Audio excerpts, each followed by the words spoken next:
Hello and welcome to the latest episode of Lesbian Talk. I've just decided to forget what number it is on principle because there are so many and, no one listens to all of them. You just don't feel like looking it up. So just pretend it's episode 51. It's not episode 51. I know, but they have to pretend. What was episode 51? I don't know. Episode 55 was Butch the Beaver and Friends, because that's the apocryphal episode. Oh, the one that's been removed from history. Yep. For displeasing the gods. It's still on the playlist, but you can go check that out if you want to. I don't know. It was probably something about whinging. Whinging! So this episode is really special because you're not going to hear us like this for very much longer. Because this is just an intro that we've recorded. We're going to be replaced by golems. No, we're not. We're going to be replaced by us from a different time, talking with a very special guest. John Ruddy from Channel Awesome, who does Manny Man Explains animated series. He lives... Now a published author. Yes. And he was also in Game of Thrones. Yeah. He lives about an hour from us, and he came down to visit us. 40 minutes, really, Letterkenny. Yeah, and so he came to visit us at Halloween, and we sat down after wandering around the city full of revelry. Bumping into things. Yes, and we decided to have a talk, mainly about Halloween, but about other stuff too. It went weird. Aye. So, stay tuned for that immediately. Okay, we're back. We actually didn't go anywhere. Yeah, although technically we did. In the future we will. Yes, because this was recorded...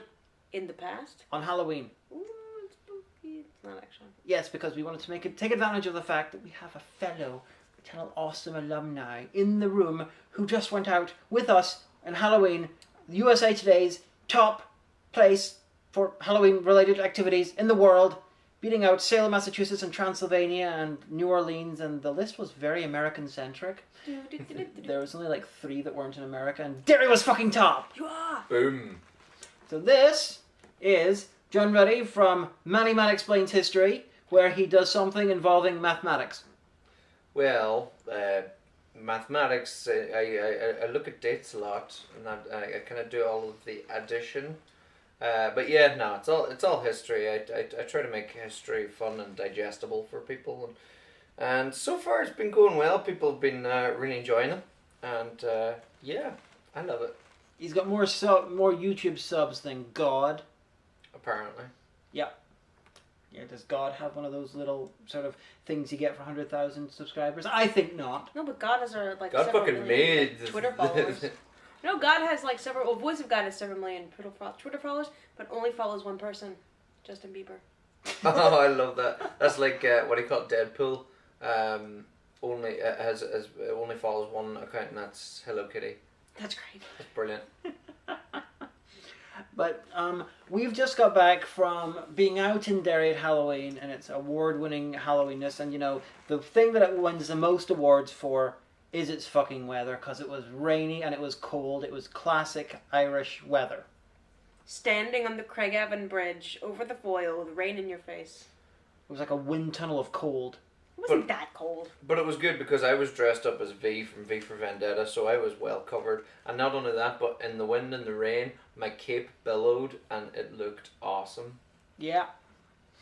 So. Plus, we were watching fireworks, so naturally I had the daggers out conducting the whole thing. Threatening all the small children on the beach. Do you like music?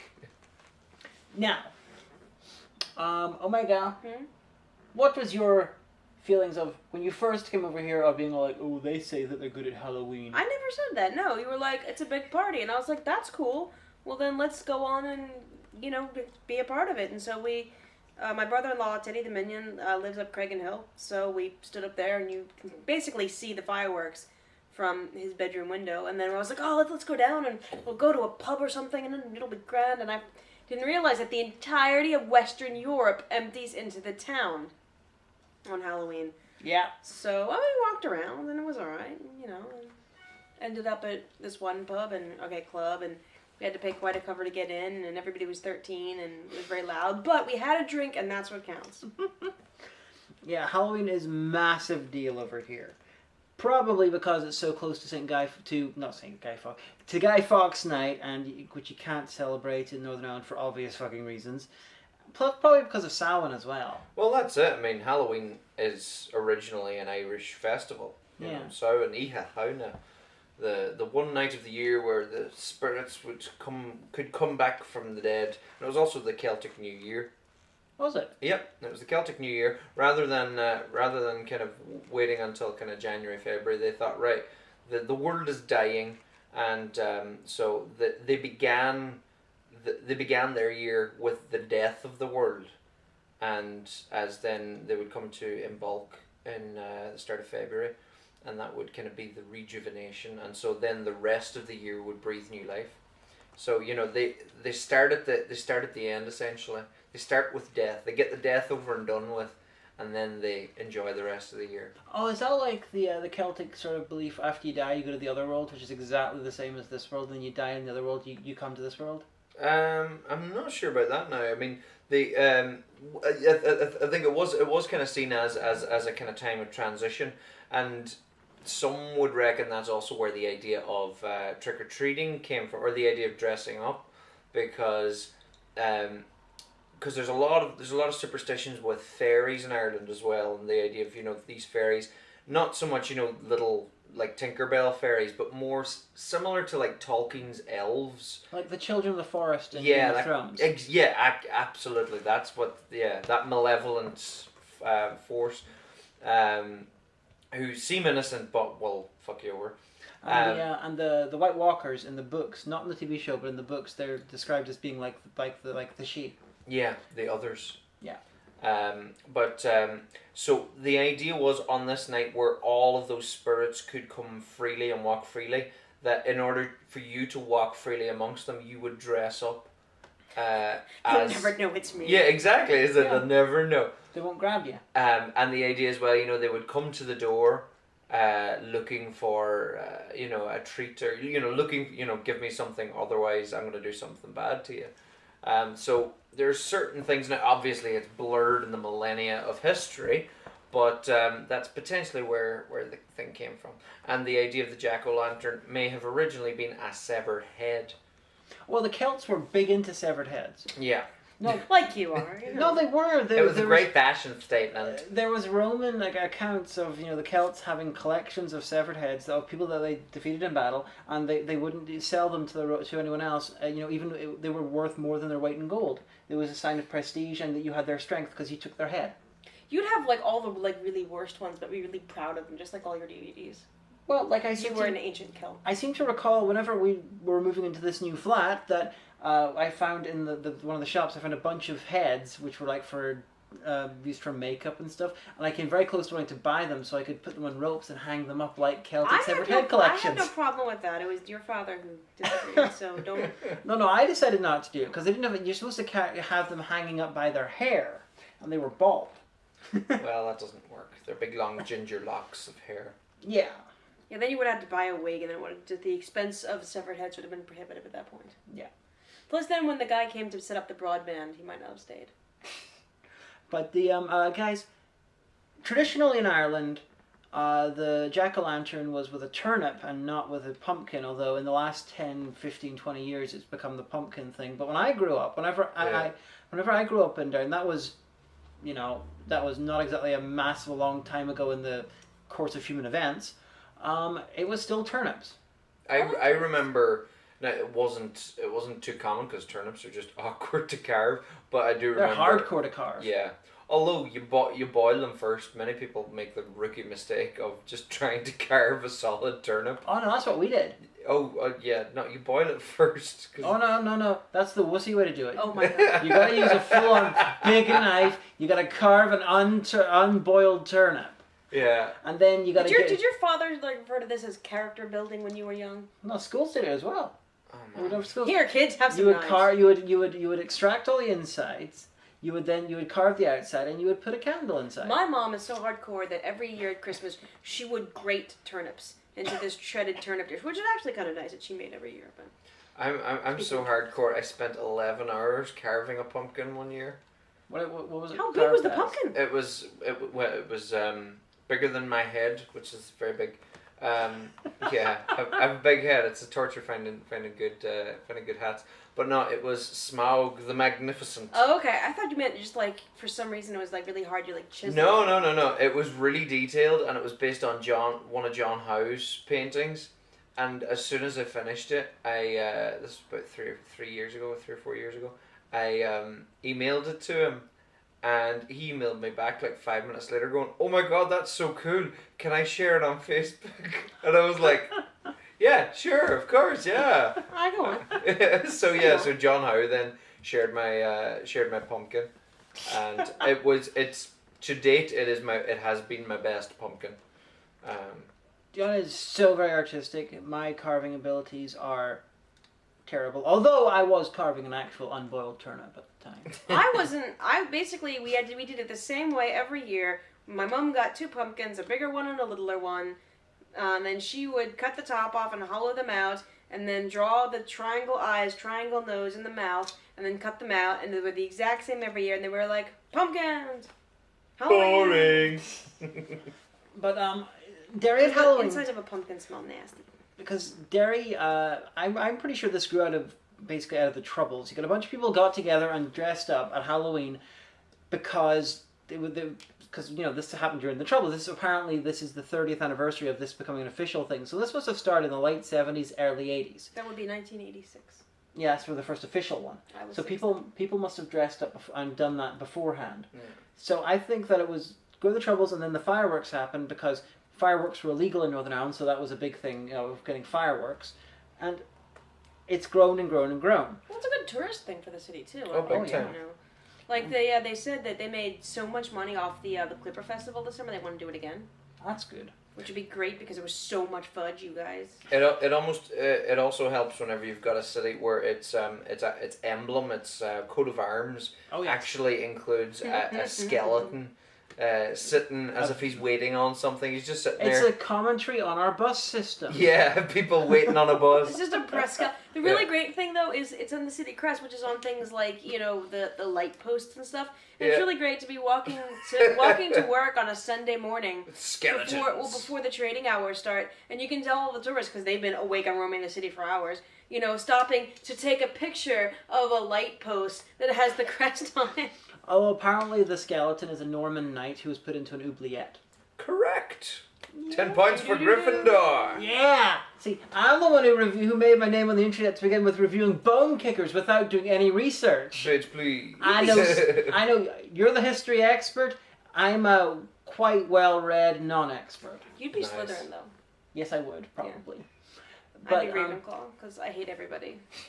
But in the town right now, there are probably between 30 and 40,000 people, various ages and stuff, just in the middle of the town, at the concerts, at the fairs, in the bars.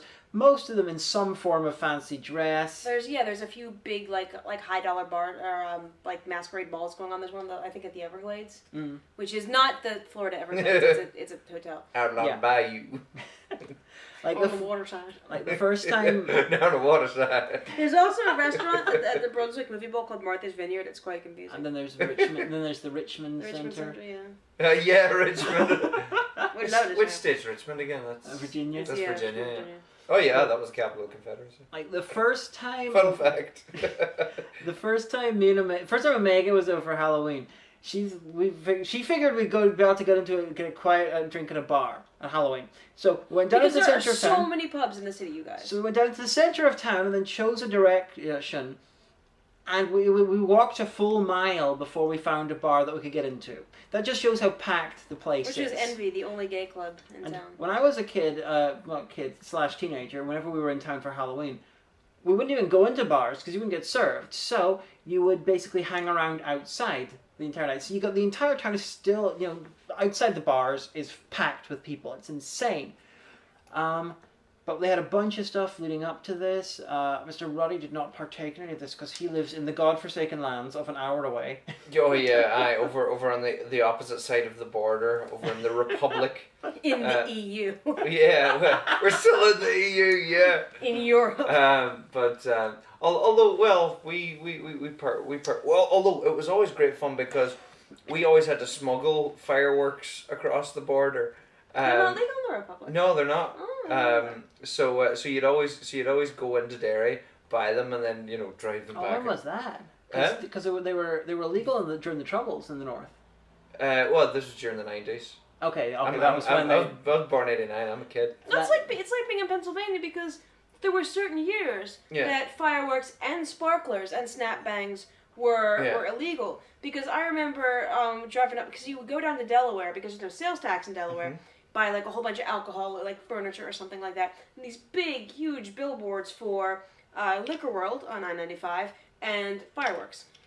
But now they're legal in Pennsylvania. You can blow your hands off. Yeah, when we were teenagers, we used to go crazy with fireworks. We would, like the lads would break the sticks off them, and I'm absolutely not condoning this behavior. This is stupidly dangerous, and I'm surprised that I did not lose fingers or body parts or eyes in the process of this. But the lads used to break off the sticks and just light them and just throw them and hope for the best. So you didn't know what direction it was gonna go, or sometimes we would all be huddled in a big group, just chatting away, and then all of a sudden one of the lads would run, and you would all just look at him running away, and then you look down and you realise that there's a fuse heading towards. Oh, it was intense, and then I was. So you just had to run, and the whole crowd just scattered, and you didn't know what direction it was gonna go. You just picked a direction and hoped for the best. I knew someone's whenever I was early 20s, late teenagers, who would who I don't know if they did this more often than once, but I found out that at least once they lit a bunch of fireworks at the top of the hill beside Foilside and launched it down the street during the middle of the day. That's such a bad idea. I don't think anyone was hurt. I just know that they did this. Oh, geez. Or in my secondary school, my high school, I didn't do this, but another one was where they would strap a banger to or like a cherry bomb or whatever to a carton of milk and throw it down the corridor, and then splat, covered the entire corridor in milk. When I was in 6th grade, somebody flushed a cherry bomb down the toilet, but no one ever found out who. We all had our suspicions, though. So. This kid Brian, he was wanted for several crimes. But. Nice. But actually grew up to be an upstanding member of society, married and has children and everything. I found this out through Facebook. I was like, yeah. Wait a minute, the Mad Bomber? That happens. But was it last night or was it the night before we went to the recital? Omega and I last night went to an organ recital, one of the many events going on in Derry. Now Derry doesn't have a traditional city hall. It's got a city hall now, but traditionally it had the Guild Hall because Derry is really was big and impressive, quite honestly. Yeah, because Derry was a mercantile city. Basically, the old Irish city of Derry was turned into Londonderry by the London guilds, and so they got the Guild Hall to celebrate that. What if it was the East India Company? That'd be more mysterious. So we on the second floor of this place. I don't know why. There's a massive fucking pipe organ, and last night they were doing free mini concerts of Bach and Liszt and stuff, and they started off with Toccata and Fugue, and The Frankenstein song. Yeah. And some of these pipes are 40 or 50 feet tall. And other ones, but there's, I believe the count, there's several thousand of them. Oh, yeah. I mean, it's real impressive. I mean, I'll put up a picture at some point during the podcast of it. Yeah, and they had so many people listen to Toccata and Fugue, and then they were so incensed by the presence of organ music that they left. They're like, well, just here they see the famous song. Yeah. Oh, 2 people got up and left in a rather big hurry, and then we heard like a pop and a hiss, and the first thing I thought is, oh my god, terrorism. And then we realized that there was this wee boy who'd had a balloon sword, a balloon pirate sword, that had fought, like he would stepped on it or something, and it popped. I was like, okay. The first thing I was the terrorism. Jumpy much. Well, no. Although then again, you are in a building where there's a statue of Queen Victoria down in the foyer, which has genuine damage from terrorist bombings in the 70s and 80s. It's really sad that, I'm not worried about sectarian terrorism during big things like this because everybody's in the town.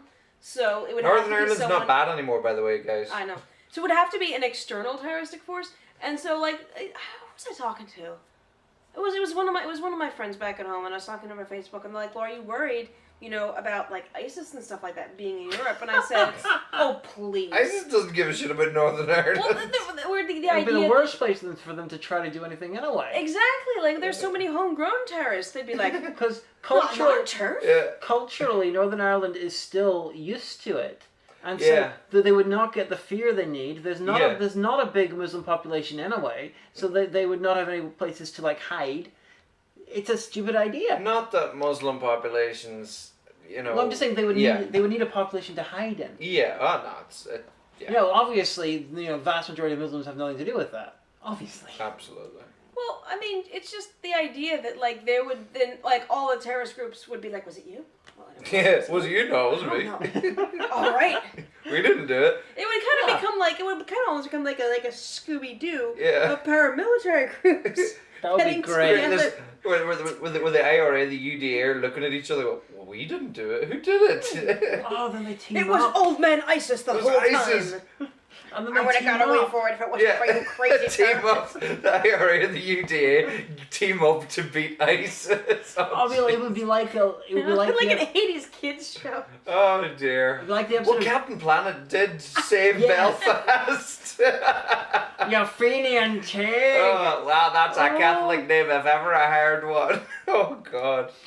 Did you see the episode of Deadliest Warrior, which featured the IRA versus the Oh Taliban? yes, it did. Where the heavily photoshopped picture of Derry. Oh God. It was Did they amazing. like add explosions or something? No, they didn't add explosion. They took a shot from the walls of the guild hall. Okay. And they artificially made it look even grayer and darker and Yeah. horrible. And they CGI'd in a bunch of terrorist-related flyers everywhere. Oh God. It was great. Deadliest Warrior, the IRA versus the Taliban. And then there's I like am someone David- in the picture standing there looking up at the guild hall eating chips because Yeah. there's always somebody. What are eating you chips. looking at? Taking a photo? Go eat. Oh, Don't okay. they fuck? But there's so much stuff in the town because of Halloween. The reflective gardens in the park was covered in huge spiders and like skeletons, kind of like tied onto the bushes. Yeah, there's this garden that was, it's a reflective garden / memorial garden. It was set up, it was actually opened by one of Martin Luther King's kids. Wow. One of the crazy ones, or one of the good ones. I think it's one of the good ones. Okay. And basically they covered it in fake spider webs and giant fucking spiders, and we saw calmly eating some chips, He-Man and She-Ra, and then later on we ran into Gomez and Morticia Adams. It was great. Nice. And there have been some pretty good costumes, quite honestly. It's like being at Comic-Con almost, and with really good cosplays. It's like a 4-day, very cold open-air Comic-Con in the north of There's Ireland not for enough Halloween. fudge. Yeah, all the shops that usually they sell a bunch of fudge. This time not so much. We're gonna have to go to Belfast for the Christmas market. They all sell us fudge. Just saying. But they had a fuckload of. They said okay. One of the sites in Derry is its 400-year-old walls, which were set up whenever the Irish town was turned into a British town by the plantation, and Impregnable. Well, never. never. Yeah, The Maiden City. yes, Because it's never been penetrated. yes. Can hardly Maiden be as in called- virgin. That is one of Derry's nicknames. And basically they put all these things on top of the walls, for Halloween. So you had one part of it where they put a huge amount of fire on there. A lot of things were on fire. There was nothing to block the crowds wandering around in the dark from the fire. And you had a bunch of acrobats flying around and sort of rushing around. And it would so easily for someone to get startled in the dark by someone hitting them and then bounce into someone else, and then someone else ends up on fire. So easily. And this little girl in front of us asked her mom, "Is that fire on purpose?" And I was like, "That's just a perfect question to ask her this time." Oh yes. Like, I nearly injured myself walking around that thing because... Because you were trying to take a picture with my phone. No, actually no. Oh. I was walking around for it, there's a big crowd, and I try to look down to make sure I'm not stepping on any children. And there's a bright light on the ground in my face. Oh, it's one of the spotlights up the tree. I hate them And then- ones, yeah. They and just then- blind you. Because of that, because of the light and the extreme darkness of everything else, I can't see that there's actually a step there, so I almost go over. Yeah. You have And- a weak ankle on that side anyway. Yeah, I do, but just think if there'd been fire nearby. It's like, I like the fact that it's so metal that they've got, uncontrollable fire absolutely everywhere, and they're shooting flames from the plinth of, where the statue of the governor was. Yeah. But at the same time, I hope no one gets hurt. Yeah, but even if they do, they'll be treated for free. fun fact Wait, you about know the about the walls of Derry. They are the only complete set of defensive city walls in Europe. I didn't know that. Although, well, they say they're complete now. Then they took up part of them for a road. Well, They left them. They're underneath the road. they're underneath the road. They're still intact. Yeah, it's just like, It's right where Primo. we need an asterisk. Yeah, as opposed to many other cities with like medieval walls where parts of them sections of them are still intact, but bits of them aren't. You seen the Roman walls? Where? The walls of Rome. No. Well, I have seen some Roman walls in like Colchester, but I was in Rome filming a music video for these guys. I filmed a music video when I was in university, and the band liked it, so they asked me to come over and film it. So this was my dissertation from when I was studying filmmaking, and so I went over and filmed it. And then we had about 4 hours in Rome. Mm-hmm. So we ended up coming out of the underground and coming across Roman walls. Although I don't know if it was actually from the Roman era or if it was later on, but it's still Rome walls. And then they have this massive fucking pyramid. Oh, yeah. Which is part of the wall. Yeah. Because they were like, we're going to build this wall. Wait a sec, we don't need to build that bit. There's a pyramid there. Like there is. It's amazing looking. I had to go back, when I got back home, I had to find out what the fuck, why that pyramid was there. It turns out it was a Roman citizen, was a worshipper of the Roman gods, and built himself a pyramid. Yeah. And it's still there. It's awesome. Yeah. I want a pyramid. I really want to go to Rome. I've been to the north of Italy. I've been in Milan, Verona, Padua, Venice. Gorgeous. But I'd love to see Rome. I'd be afraid to go with you to Rome. Why? Because you said that, like, you went to the Vatican. Yes, I did. And I was polite enough not to shit on the walls. I was about to say, did you burn up? I'd be like, I don't want to go to anywhere religious with you, and then we have to get deported out the country because you said something offensive. I was very polite in the Vatican.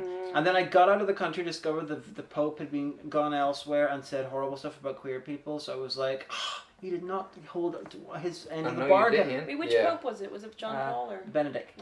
The Nazi. Well, yeah, exactly. But I was in the Vatican with some of the guys from the band that I was working with. Some of them were dedicated Catholics, other ones not so much. The ones who were big Catholics, they spoke less English, so I was sort of stuck with them, trying to have conversations about the whole thing. And I tried, and basically there was this part of one of the places you could go into, and there was a cage. People were standing looking in the cage, and the guy was trying to explain to me what's there. And the gist of it I got was that there was some of the consecrated host kept in there, so that Jesus was always present in the Vatican. Yeah. And I was like, so the conversation was something like this. So Jesus is there, behind the bars, and people can go and look at him. He goes, yes, so Jesus is always here. It's like, that's a zoo. You keep Jesus caged. You keep Jesus behind a cage. Let him out. It's like, isn't this his house? Isn't he like present everywhere? It's his panic room. Omnipresent. He goes there when he doesn't feel Maybe I misunderstood because his English wasn't good and my Italian's no, it's full of contradiction. You did understand. It just doesn't make any freaking sense. I have a silver rosary that was blessed by the Pope. Okay. I don't know which was ever Pope that was Pope when my grandmother was in her 20s. Because she went on a uni trip. What year? No, wait, I couldn't tell you. She was born in 21, so... In the 40s, so that was probably the controversial one. No, I don't know who's Pope then. The controversial one. It was before the war.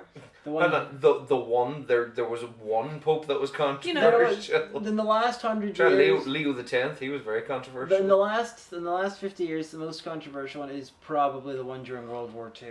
Right. Who had friendly relations to some degree with Nazi this Germany and Mussolini. Yeah. It's got to have been before the war.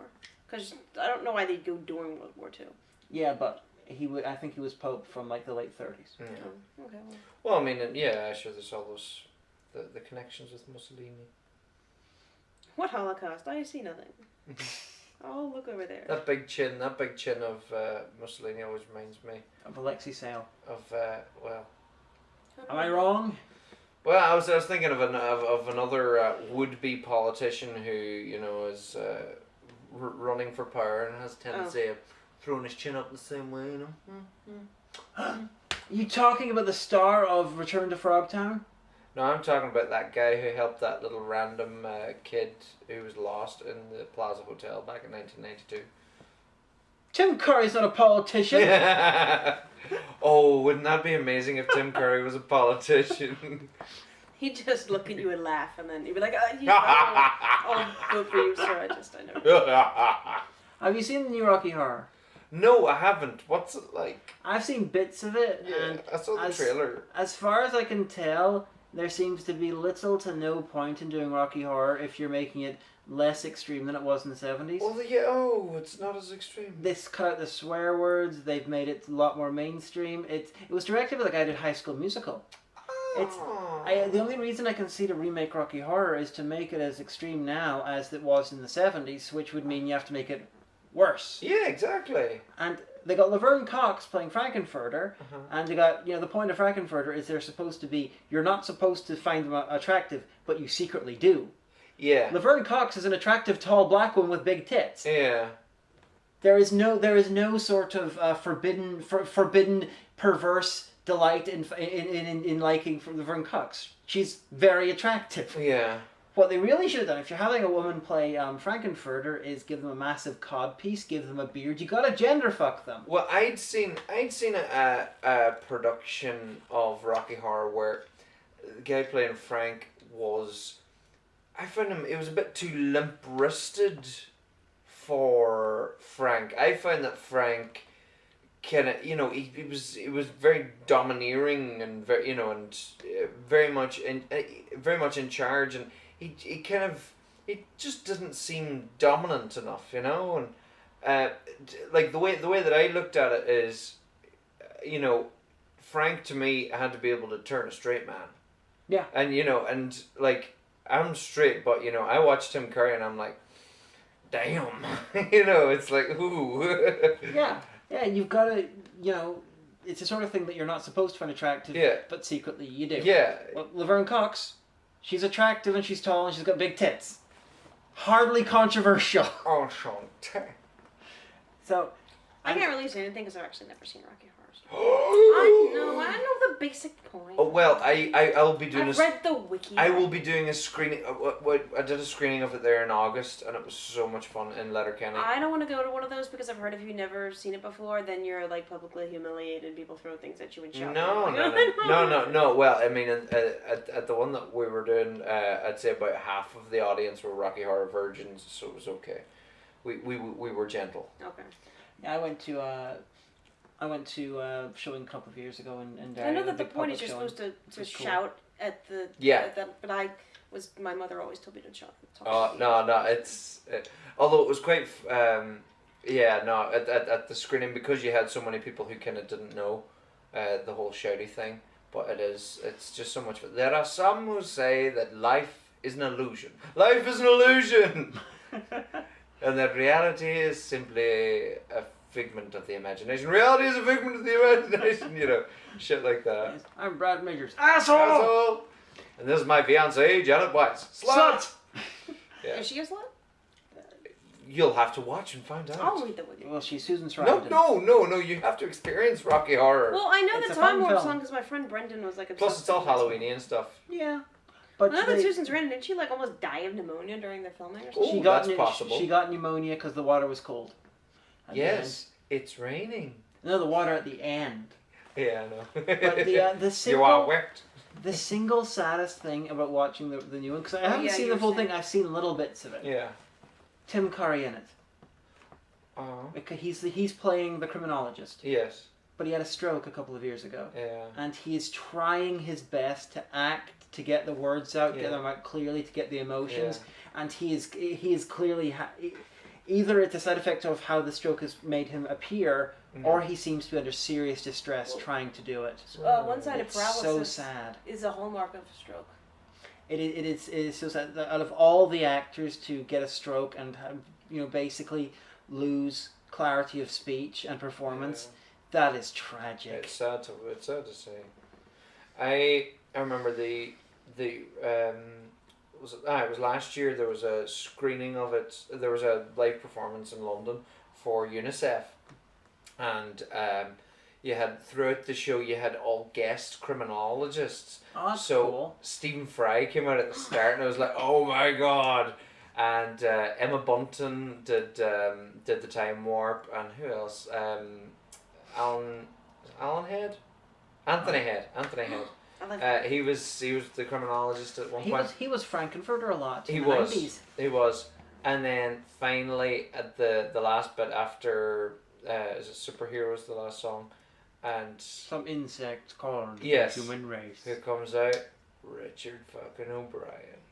And before he could even speak, the audience were on their feet. You know, well, because this last year was the 40th anniversary of Rocky Horror, so he was standing there, and people were just like, "Yes, thank you, you gave this to us," and crawling on the planet's face, some creatures called, some insects called the human race, lost in time. What's your lost, favorite sci-fi movie? Lost in space. And meaning. I don't know what's happening. That's the last lines of Rocky Horror. No, I'm making fun. But spoilers. I was really sad that Richard O'Brien wasn't in the new one. Yeah. Because if you got Tim Curry playing the criminologist, you should have had Richard O'Brien playing Dr. Scott. So kind. That would have been perfect. Yeah. But you know, it seems to be serviceable. Or should I say, Dr. Von Scott? Which the surprise of that is lost when he's being played with a German accent. Exactly. Richard O'Brien actually was really annoyed with that when I listened to the commentary of that movie, and he was like, it totally gives away the whole thing. He comes in chatting in a German accent. It's supposed to be a secret former Nazi. Yeah, he's essentially a kind Werner of von Braun. kind of a Doctor Strangelove kind of a character. The Mr. Hilter kind of from Monty Python. Not so much. No, it's Werner von Braun. So he was a Nazi, but he's only doing okay stuff in this one. Okay. But then he's supposed to be pretending to be an American, and then suddenly you reveal he's actually a German. But he's speaking German the whole film. Yeah. From the day he was born, he was trouble. But yeah, I'm interested to see the Rocky Horror remake, but it is definitely not the angle I would have taken with a remake. I'm not opposed to seeing it. Well, seeing it done. You know, I mean, there are some films that kind of, I wouldn't say require, but you know, there are some films that beg a remake. Logan's Run, for example. How has that film not been remade? That's true. They were trying to. Bryan Singer was trying to remake Oh, I know. that. How has Logan's Run not been made? I mean, it would make a fantastic film, because it's one of those films that has dated, and you know, the special effects were limited to the time, but I mean, in a world where youth and you know, being young and is so focused on, you know, is such a thing, and on top of that, like, I mean, I think the box was the robot. Yeah, the robot. Fresh protein from the sea. Yes. He would be friggin' terrifying as this huge, big, like, mechanical monster robot. I saw Logan's Run once. Middle of the afternoon, Saturday afternoon, Yeah. middle of the summer. Yeah. And this was truly wonderful and amazing because you got full frontal nudity. Yeah. The orgy room. Yeah. Yeah. I was just like, at the time I was like a teenager, so it wasn't a case. Yeah. It was more of a case of, that's genuinely surprising. Yeah, I remember that too. I was about 11 or 12, and yeah, and they basically just take a detour through this big orgy room essentially.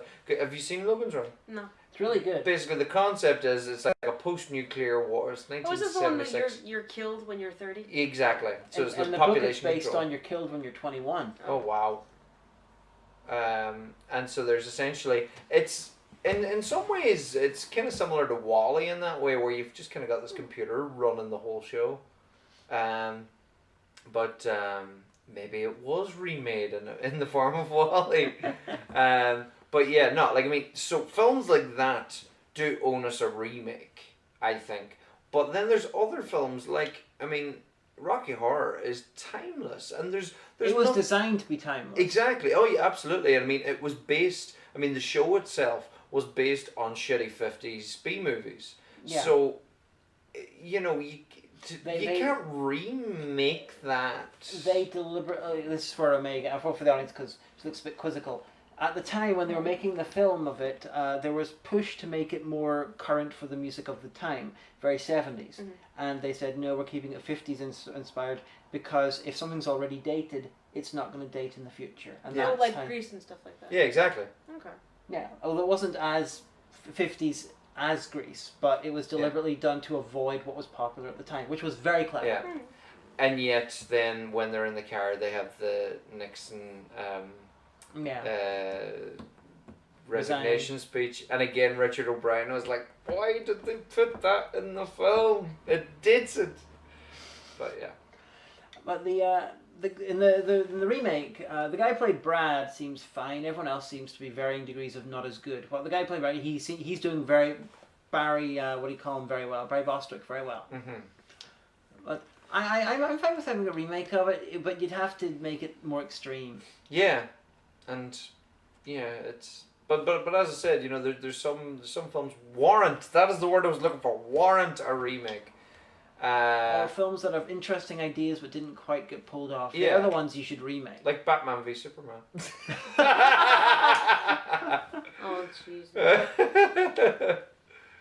Oh, it's like I was having an argument with a friend of mine who was saying, you know, yeah, but they tried. I was like, well, yeah, they tried, but and they were given a lot of money for it. I don't feel bad about bashing them. You know, but they didn't. Yeah, no, I'm not going to go into Batman v Superman. But yeah, Halloween in Derry. It's fun. It's loads of fun. The fireworks are awesome. The atmosphere is awesome. The people are loads of fun, and plus and usually loaded as well. Yeah, and it's Ireland. It's Northern Ireland, and it's a nice place to be. Derry is unique in Northern Ireland in that it's got 2 names. Well, it's got like 4 names. The 2 names are the controversial ones. There's the other names where no one cares, like Maiden City and stuff like that. But the reason Derry is interesting is because the 2 big cities in Northern Ireland are Belfast and Derry. Belfast is basically an English city that's in Ireland. Yeah. Culturally, that's what it feels like. It's big. It's like Liverpool. Sheffield. Yeah, I was in Liverpool for the first time this summer, and I was walking around, and I was like, "This is like Belfast. It's just an industrial port city." Yeah. Well, Derry is an Irish city that happens to be in the UK. Yeah. It's an Irish city built on the bones of an Ulster plantation town, or an Ulster plantation city. But yeah, I mean it's. Yeah, no. Derry's the perfect place to go if you want to visit the Republic of Ireland and the UK in one at the same time. Well, you can basically see over into the Republic. Like when I'm at my parents-in-law's house, I can catch a mass in the Republic, and I get a text from Vodafone.ie saying you are now roaming. I'm like, I'm not. It's like, no, leave me alone. I'm not. Plus, you can pay for everything in euros here. It's like the entire point of the border near Derry is. If you can notice there's a border at all, that's a problem. Yeah. Well, not if some people won't get their way. Yeah. Well, that'll fuck shit up if that happens. Which is why the euro rate is really good at foil side, so everyone's coming over from Donegal to buy things. That's why, up until the whole Brexit thing, things were really, really good in Northern Ireland, in which it was the best of both worlds. People who considered themselves Irish, felt that they were in Ireland for the most part, and people who considered themselves British felt that they were in Britain. There was a nice best of both worlds, whereas if the border goes up, it'll just complicate a lot of shit. And it'll cause a lot of trouble, and hopefully that won't happen, because that might end in violence. Exactly, and we don't want that. Nobody wants that. If they leave the European Court of Human Rights, doesn't that prop up the Good Friday Agreement? Yeah, the European Court of Human Rights is necessary for the Good Friday Agreement, but luckily that's got nothing to do with EU membership. They would have to leave the EU and then leave that. But the Tories have been pressing for that for a while. Yeah, but they can't leave that without leaving the EU first. Okay. So you've got to wait till the EU out and then that. But then, if they leave the European Court of Human Rights, yes, the peace process is null and void legally. Yeah. No. Which is no good for anyone. No, it really isn't. And I mean, there's so many echoes of 100 years ago where decisions were being made in London, not in London, because London voted to friggin' remain, but Westminster. Yeah, but exactly, decisions made in England that decisions were being made that consideration of the effect of Ireland, or consideration of how those decisions would affect Ireland just didn't really come into play. It's like, well, this is how it affects England. Yeah, but those decisions also affect Ireland. You just don't realise it because you don't give a shit about Ireland. Yeah, also affects Scotland in the same sort of way. Absolutely. I'm firmly of the opinion that the UK, each individual constituent part of the UK should have control over a lot more stuff, including immigration, because England might have a lot of people living in it. Yeah. Scotland, Wales, and Ireland, Northern Ireland do not. Hmm. We should not have the same immigration rules as England. Yeah. It should be really easy to move into this country. Oh yeah, like I mean, I don't know if we've mentioned You're it before technically on the show. underpopulated. But Yeah, like I mean, yeah, England is very densely populated, but the rest isn't. Like if you get in the bus and you drive from Derry to Belfast, and you drive just through these, well, you drive through the Barrens, but huge swaths of almost unpopulated wilderness. Oh yeah. Like it's like The Glen Shane Pass. yeah, which sounds a lot more exciting than it is. It's like oh no.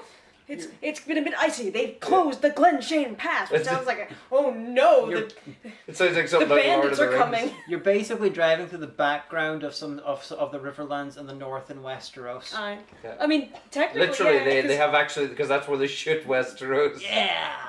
Yeah, when I was home visiting my family in May, my cousin was giving me a lift to where we were all meeting for dinner, and I was going on and on and on. She goes, "I gotta stop you because every time you say the North, I'm thinking of like Game of Thrones." Game of And I was like, Thrones. well, actually, Well, it's funny. technically. I got really offended with season 7 of Game of Thrones already. Oh Jesus, no! Because Whoa, spoilers? no, that's not Okay, a spoiler. okay. Not a spoiler. Don't worry. It's Okay. just it's a location in the Oh yeah, you were series saying. that is appearing in season 7. And Okay. the island of Dragonstone and Blackwater Bay is appearing again for the first Yeah. time since like season 4. Yeah. Now, Blackwater is the island of Dragonstone. It's usually interiors we see, so that's filmed in the Paint Hall in Belfast. Uh-huh. The exteriors of Dragonstone previously only ever seen in season 2, and that was filmed just north of Derry. Yeah. Now they're filming it in Spain after winter has come, so it should be fucking cold. Derry's lost its only part of Game of Thrones. Because we fucking live just south of Dragonstone, and you know, Yeah, It's like- that's a gorgeous beach. it's like, as far as I can tell, you know, now that Lord Stannis, the one true king of Oh, for Westeros, is Christ's gone, sake, you and Lord it's like, you know, okay, fine, you can Spain, you can have Dragonstone, we just want Stannis. Yeah. I actually wouldn't mind like running into some of the cast, like your man who plays Littlefinger. I'd love to ask him, why were you in the Scorch trials? Like, what were you thinking? It was so bad. Did they trick you? You wouldn't survive 24 hours in the Scorch. It was such a bad. Did they tell you could play an evil Steve Jobs? Was that why? Come on. No, I wouldn't really say that because I wouldn't embarrass myself that way. Aidan Gillen. Yeah. I'd be thinking it real loud. I remember in the mid-90s whenever there was deep controversy about him fucking the male lead from Sons of Anarchy. Oh, that's right. In Queer as Folk. Yeah, Queer as Folk. I never actually saw Forrest Folk. On the British version of it, the I know original there was one. an American version too. Yeah, Littlefinger fucked the guy from... The blonde guy from Pacific Rim. Oh, okay. Yeah, those two, they were an item on British TV in the mid-90s. There That was you a go. very different Pacific Rim back then. Oh! Hey! I think that's a good spot to end. Tonight we are, And on that note, Tonight. we are cancelling the orgasm. just to end on a bit of a bum note. That's how. No, You're no, all no, right. that was a clap. That wasn't that was a clap. No, you get the clap around the other side. So. So that has been us for Lesbian Talk this week. We say so many thank yous to John Ruddy for joining us. Honey, I have been the Omega. Who do you want to have been this week? Well, because I'm so in awe of his comedic stylings, I want to be John Ruddy. This is going to get confusing in a few hours. I'll see y'all next week.